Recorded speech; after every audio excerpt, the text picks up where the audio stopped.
আল্লাহ তাআলা পৃথিবীর পরিকল্পনা করেছিলেন এইখানে, তারপর উনি পৃথিবী তৈরি করেছেন। মানুষ বানাবেন এখানে আগে ভেবেছেন, তারপর মানুষ বানিয়েছেন।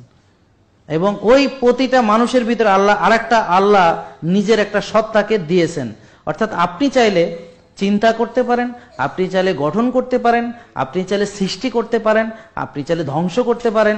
সব ক্ষমতা আল্লাহ আপনাকে দিছে, কারণ আল্লাহ চাইছিলেন ওনার মতোই একটা জিনিস পৃথিবীতে পাঠাইতে। তবে আল্লাহ সব পারেন আনলিমিটেড। আল্লাহ কুন ফায়াকুন করলে হয়, আমরা এটা না, আমাদের চেষ্টার মাধ্যমে হয়। যেমন আল্লাহ বললেন যে কুন ফায়াকুন, এই একটা বোতল সহ নারকেলের তেল হইয়া যাবে, আমরা বললে হবে না, আমাদেরকে হয়তো হইলে এটা ব্রেনে আনতে হবে, এটা কেমনে বানাইতে হয়, কাঁচের বোতল কেমনে বানাইতে হয়, তারপরে তেল কেমনে ঢুকাইতে হবে, কেমনে প্যাকেট করতে হবে, তবে হবে। কিন্তু আগে ভাবতে হবে যে আমার এটা দরকার বা আমি এটা চাই। তাহলে আল্লাহ রিজিক দেন, আপনি রিজিক দিতে পারবেন কিভাবে? যে আমার এখানে 361 বা 65 জন কর্মচারী আছে, তাদের প্রতিটা পরিবারের জন্য একজন রিজিক দাতা তিনি, এবং আমরা এটার কর্মসংস্থানের ব্যবস্থা করতে পেরেছি। আল্লাহ আমাদের মাধ্যমে তাদেরকে রিজিক দিচ্ছেন।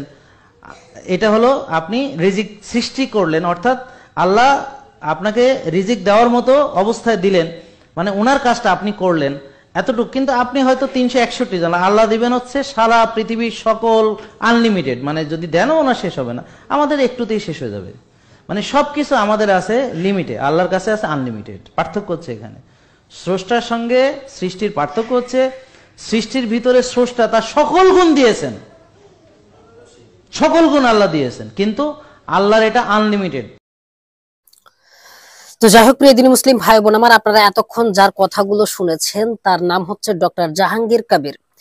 এনাকে আমিও চিনতাম না, এনাকে আমি চিনেছি সেই দিন যেই দিন তিনি কাবা শরীফে গিয়ে হজ করতে গিয়ে সেইখানে অনেক খাবার দেখাচ্ছিল এবং বলছিল এটা প্রসেস ফুড, এটা খাওয়া যাবে না, এটা খাওয়া যাবে না, এই যে আচরণটা করেছিল, তখনই তাকে আমি মূলত চিনেছি। তার আগে আমি একে চিনতাম না।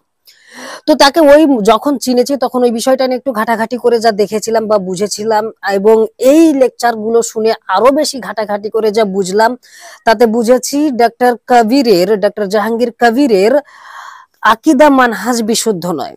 মানে তার আল্লাহ সুবহানাহু ওয়া তাআলা সম্পর্কে সুধারণাটা ঠিকঠাক নেই, এজন্য তিনি এমন কথা বলেছেন। তার এই বক্তব্য যেটা আপনারা এখন শুনলেন, তার এই কথার দ্বারা প্রমাণিত হয় তিনি এটা বোঝাতে চাচ্ছেন যে সৃষ্টির দ্বারা স্রষ্টাকে তুলনা করছে। অর্থাৎ আল্লাহ সুবহানাহু ওয়া তাআলা যেটা সৃষ্টি করেছে তাকে দিয়ে স্রষ্টাকে তুলনা করার চেষ্টা করছে। যেমন আল্লাহ সুবহানাহু ওয়া তাআলা চিন্তা করে, এটা আপনার আমার মতো মানুষের চিন্তার মতো চিন্তা করছে সে।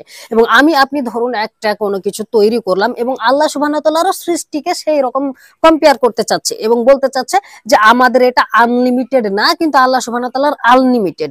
এবং তিনি এটা বোঝাতে চাচ্ছে যে আমরাও সবকিছুই পারবো এবং আল্লাহ সুবহানাহু ওয়া তাআলার সমস্ত গুণ তিনি সৃষ্টির মধ্যে দিয়ে রেখেছেন। নাউজুবিল্লাহ। এই কথাটা কত বড় যে মারাত্মক সেটা কিন্তু এই ডক্টর কবির জাহাঙ্গীর তিনি কিন্তু বুঝতে পারেনি। কেন বলছি? দেখুন, আল্লাহ সুবহানাহু ওয়া তাআলা যদি তাই হয়ে থাকে, তাহলে আপনি কি একজন মৃতকে জীবিত করতে পারবেন? কখনোই না, অসম্ভব না। আপনি চেষ্টা করলেও পারবেন না। পৃথিবীর সমস্ত টেকনিককে খাটিয়ে, পৃথিবীর সমস্ত বৈজ্ঞানিক তথ্যকে কাজে লাগিয়েও যদি আপনি চেষ্টা করেন, সমস্ত টেকনোলজিকে কাজে লাগিয়েও যদি আপনি চেষ্টা করেন, তাহলে একজন মৃতকে কখনোই আপনি জীবিত করতে পারবেন না। এবং একজন মূর্তির ভিতরে আপনি জীবন দিতে পারবেন না, অসম্ভব। তার মানে বোঝা গেল যে আল্লাহ সুবহানাহু ওয়া তাআলার মতন, আর আমরা তার সৃষ্টি, সামান্য নগণ্য সৃষ্টি। তো আমাদের সঙ্গে মহান আল্লাহ রাব্বুল আলামিনের তুলনা, নাউজুবিল্লাহ। মানে এরকম কথা বললে ঈমান থাকবে না ভাই। মানে এখন আমার মানে এই যে ডক্টর কবির জাহাঙ্গীরের মানে এখন ঈমান আছে কিনা এটা একটা বড় ব্যাপার। সো ওনাকে আবারও তওবা করে ঈমান আনয়ন করতে হবে, কারণ এরকম কথা বলে ঈমান থাকার কোনো সুযোগ নেই। তো বিষয়টা হচ্ছে, আপনাদের উদ্দেশ্যে একটা কথাই বলবো যে এই ডক্টর জাহাঙ্গীর কবির ইনি অবশ্যই একজন পথভ্রষ্ট, মানে আকিদা মানহাজের দিক থেকে অবশ্যই তার এই আকিদা মানহাজ সম্পর্কে ধারণা নেই বললেই চলে। যদি ধারণা থাকতো তাহলে কখনোই তিনি এমন কথা বলতেন না। এবং যা বোঝা যাচ্ছে যে কোরআন হাদিসে তার তেমন ভালো রিসার্চ নেই। এমনিতেই মানুষের কাছে কথা বলছে, তার পেজে 3.4 মিলিয়ন মনে হয় ফলোয়ার আছে। সো এই যে একটা মানুষের ফলো করে, তাকে কিছু সংখ্যক মানুষে ফলো করে, সে এই ফলোয়ারের গরমে হয়তো বা সে এইটা সেটা বলে বেড়াচ্ছে, কিন্তু মূলত ইসলাম সম্পর্কে তার কোনো ধারণা নেই। যদি ইসলাম সম্পর্কে ধারণা থাকতো তাহলে এমন কথা তিনি বলতে পারতো না। অতএব আপনাদের জন্য একটা মেসেজ থাকবে এটা, যে অবশ্যই আপনারা এইরকম মানুষকে বিরত থাকবেন, এইরকম মানুষ থেকে বিরত থাকবেন, কেননা এরা আপনাকে পথভ্রষ্ট করে ফেলবে। মিষ্টি মিষ্টি কথার জালে নানান ধরনের যুক্তি দেখিয়ে আপনার মগজ ধোলাই করে ফেলবে। অতএব এই সমস্ত মানুষ থেকে বিরত থাকবে। যে আল্লাহ সুবহানাহু ওয়া তাআলা সম্পর্কে সুধারণা রাখে না, যে আল্লাহ সুবহানাহু ওয়া তাআলা সম্পর্কে ভালো ধারণা রাখতে পারেন না, যে আল্লাহ সুবহানাহু ওয়া তাআলা সম্পর্কে সঠিক ধারণা অর্জন করতে পারে না, সে মানুষটার কোনো কথা শোনার কোনো প্রয়োজনই নেই। সো এই সমস্ত মানুষ থেকে বিরত থাকতে হবে। উনি একজন ডক্টর, কিন্তু ওনার কাছ থেকে ইসলামিক কোনো কিছু শোনা সঠিক হবে না। ওনার ইসলাম সম্পর্কে ধারণা খুবই কম।